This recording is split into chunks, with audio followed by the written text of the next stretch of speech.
guys, and welcome back to our channel. So today we're going to be talking about finding a lot, buying a lot, finding your lawyer, and submitting projects so you can build your property. So the first thing, if you want to find a lot in El Salvador, you probably have to travel there and make some connections, because it's not just easy to do online. You have to find the right people who can help you and connect you to sellers. So, when it comes to finding properties, it always helps to define where in the country you want to be, whether it's the beach or you want to be up in the mountains, you want to be in the city. So you have to define where is your lifestyle going to fit. For us, we like to be close to the ocean, so we redefine our search into the specific part of where we want to be. So we wanted to be in the area of La Libertad. And so there's a couple ways you can find properties. I would say the first is Facebook Marketplace. Salvadorians, they tend to sell and advertise through Marketplace a lot. So you're gonna find a lot of resources and a lot of places in Marketplace. Also, you can go to Encuentra 24, which is encuentra24.com. That is more a kind of like Marketplace, but it's a little bit more on the higher end. So you're gonna find properties that probably already built. You're not gonna find that many lots, but it's also a good source. And then obviously, if you take a trip to the country and you fall in love with certain part of the country, the best thing is to just talk to the locals, and they're very friendly and they're very willing to help. So if you ask them if they know someone that knows someone, and that's how you can also find properties for sale. So one more thing in regards of the when you're looking for properties and they're listed, you're gonna find a lot of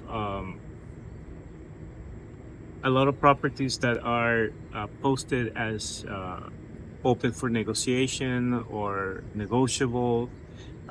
So that language means that the seller in this case is willing to negotiate the price of the property. So for instance, if it says $50,000 negotiable, that really is telling you that there's a gap between maybe like 45 and 50. Sometimes, depending on what is the property offering, something that is really, really important is that properties sometimes don't come with the basic services connections, which will be the water and the electricity, and some will come with it. So based on that, like when you're looking at properties, that can give you some leg to negotiate. So if it's something that is already set up, most likely they will sell it at a premium because they have taken care of all the paperwork and they just hand in you a property that is ready to go. Sometimes it's just empty lots, which the services are yet to be connected, and so that will take time. It will take additional money to set up, and so your price you can negotiate a little bit more. So that's something very important to consider when you read through the information of the lot. Is like always make sure that you look around, and then just in general, as a rule of thumb, in El Salvador, it's okay to bargain. So don't feel shy to do that. Even try to negotiate as much as you can, so you're gonna get a better deal for yourself. Let's talk about buying the property. You will need NIT. It's kind of like a social security number you will need to get while you're in El Salvador. You will have to find a lawyer. You will need to have your passport and probably a bank account. It depends how you're going to be transferring the money. Are you going to be using Bitcoin, transfer? You're going to be just depositing money into a seller's account, or you're just going to bring cash. So you will have to find a way to pay for your lot. So you need those basic requirements, which will be the NIT, That is basically you paying uh, the tax to the country. So in that respect, it's a very easy paperwork you have to do. That you can do it in San Salvador, which is in the capital. They have different offices where you can choose, but once you're in the office, they're gonna ask you for your passport, and that's pretty much it. And then you can process this document. NIT is called. So when you're purchasing the property, they can see that you are a taxpayer or a non-taxpayer because you don't work there. But regardless of your situation, you must have this as a requirement. And then you need to have a current passport, and as she said, a reliable lawyer, because he's going to be doing most of the hard work where it comes to researching the background of the property, whether the property has any liens against it, or if the property is clean to go. So the lawyer is going to be crucial in this process. And yeah. So, like in El Salvador, your real estate guy doesn't really check legal paperwork. So basically, he only helps you to find lots and real estate. A lawyer is going to be doing your legal paperwork. Correct. And then also there's no escrow. So once you agree with the seller for the price, typically the way it goes is that they're gonna ask you to submit a it's called a Deposit? promesa de venta, which is a promise of selling, where the buyer and the seller is signing a document that says they're both committing to this transaction through a lawyer that has to approve this document. And so at this point, that will be the escrow. Now you have to make arrangements for the payment, whether it's going to be a direct deposit, or you're going to be doing a wire. So once you're done with your legal paperwork and finding your lawyer, property, and land, it's time to build your dream house. So for us, we kind of knew the design and the layout of the house, of the future house. So we needed to find an architect and a general contractor to build our dream house. Correct. So it's not really easy to find someone. So we've been watching a lot of YouTube videos and just trying to research online, and eventually we found Don Vicente, which was recommended by another Canadian couple, and the price and everything worked out for us, so we hired him. That's right. So we've been watching other people that they are settling in El Salvador, whether it's full-time or part-time, but we learned a lot from these videos, and luckily we cross path with this contractor, which is someone very honest and hard worker. And so he didn't come just as a contractor. He's also a person who's very resourceful, and he has connections within the country because he's a local. So he connected us to the architect, and the architect designed the blueprints of this home that we built. And not just that, but in addition to that, the architect, within his fee, he also takes care of all the permits, because you're gonna need permits, whether you're gonna be in the city or you're gonna be in a rural area. You must comply with the city laws, and so that's very important. So for our place, it was about $4,000 package for architect and fees, right? Fees as the permits, because they have to go to the municipality, and they have to spend days submitting this paperwork until they get approved, and then obviously the whole layout of the blueprint of the property, how the property is going to look, and that will be handed to the contractor, where they and his team will start, putting things together. So the whole process from designing the house, submitting permits, and getting approval took about 4 months, I would say, like 3 months. About 3 months. About 3 months. I get a lot of questions about how much it costs to build a house in El Salvador and how much are the materials, labor. Uh, Labor, especially, Sí. I think we built about 3 years ago.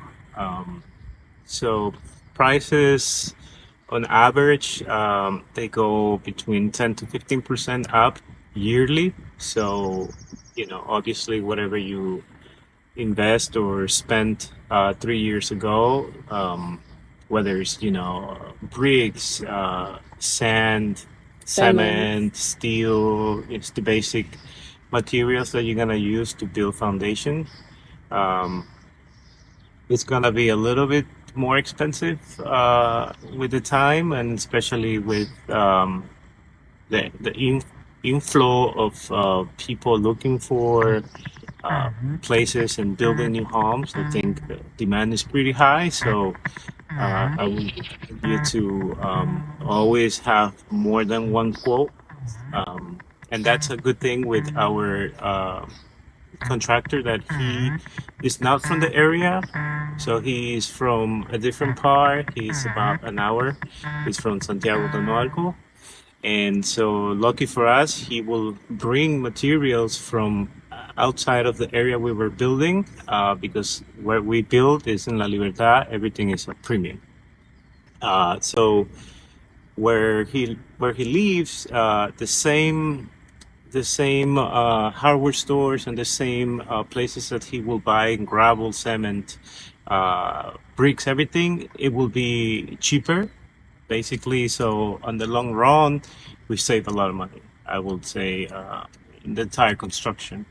But coming back to the beginnings of the foundation, and starting to start putting walls, it will come to how much land you have and how big you want to build your residence.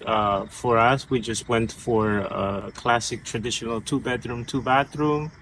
What we really wanted to fill in this space is a lot of light, so we went with a lot of windows. And also, another feature of our residence is that we wanted to be high ceilings. So our ceilings are close to 4 meters, and so because it's a very hot country, and there's a little bit of buffer between the ceiling and the normal height of a house, so you don't feel that. Plus, you put air conditionings and fans, so that's something that we highly recommend. So of course a lot of windows help like airflow and it keeps the house cool. Because it's such a hot country, you need to have like an AC or you need to have fans outside and inside to keep it fresh. Correct, yeah. And going back to like the first tips that we were talking about, like selecting your place. Like if you're gonna be by the coast, you must expect that it's going to be on the 90s, 95 degrees. That's an average. So when you're choosing your lot, when you're choosing your land that you're gonna put your money on, make sure that there's trees. Make sure there's some sort of palm trees, Mango trees. mango, like all kinds of trees. They normally come with these properties, but sometimes it's just nothing. It's just a plain terrain with no green. So, you have to account for that. That is going to be hot. Luckily for us, we purchased this piece of land. It's kind of like A lot of a trees. lot of The trees. trees. A Yeah. lot of trees. So we have a lot of shade. Even like during the hottest time of the day, like 1, 2 p.m., we have like our house is super fresh, right? Even without the AC, just with the fans, you can feel like how fresh and nice is there. So we don't really get much heat in our property Correct. just Yeah. because of the trees. So it helps a lot. Construction is about $80 to $100 per meter quadrado, square meter. Square meters, so metros cuadrados. Yes. And of course, it can range from $80 to $140. Depends on the materials you're going to be using, the company is building your house, the contractor and general manager of your house, and how many people, how fast you want to complete your construction, your house. Correct. So yeah, that's the average that you should expect to spend. So if you're talking about a home that is somewhere between 100 and 150 square meters, which is, I would say, is a good size, a good space for a family of three, maybe. So you think about that's going to be, if it's $100 square meters, you're gonna be spending about $150,000 to build that home. But that Can most range, likely yeah. it will include Windows, windows and paint outside of the house, inside. yeah, some paint. You can put a good roof over your head, and you're also gonna have some of the walls detail where it's not gonna be just like bricks. So there's a good amount of work that is put into this investment, and obviously, it is a lot of money for, for maybe a foreign country, but it depends where you come from. If you come from United States, to build a home for $150,000 nowadays is it's unheard of. Like you cannot do that. Yeah, just in basic services, sometimes you can expect to pay 30, 40, $50,000, much less building a home. One more thing that it happened to us as we are building overseas. Every so often we have to travel to keep control of what's happening. Obviously, you're excited to see the new progress of the construction, and it gives you a chance to talk about with your contractor about the next projects that you have in mind, and also check everything that has been done so far. And I think that it's a good way to come together finally with the person who's building. But you must do that very periodically. I will say we'll be traveling every 2 to 3 months. Just to see the process and supervise. It's a lot of small details, like European style is so different from El Salvadorian architecture. So make sure you explain and you communicate with your contractors to bring your vision to life. Even for us, like a small details and the way we like our walls and ceiling is so different from their standards. That's right. Yeah, it's a country that is reshaping, and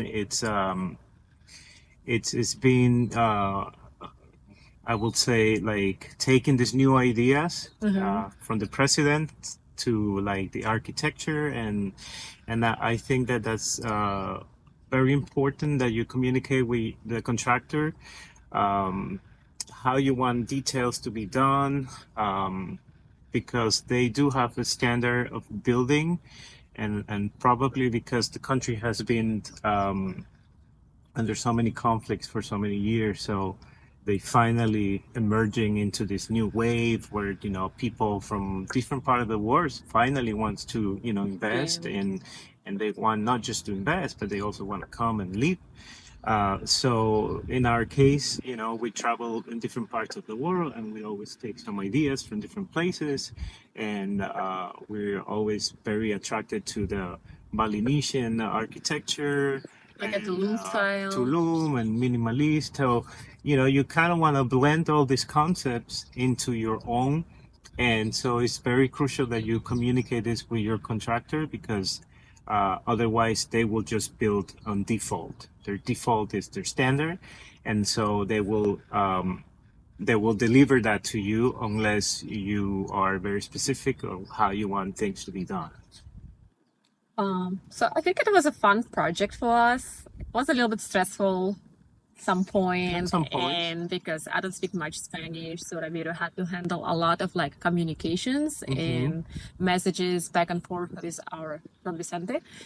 And so basically, you have to be on the phone every single day. You have to follow up every single day on the budgeting, the new project, sending money, supervising, and I think like it's gonna take time to build a house there. Conclusion, just a few things that you have to keep in mind. Very important is make sure where you want to build.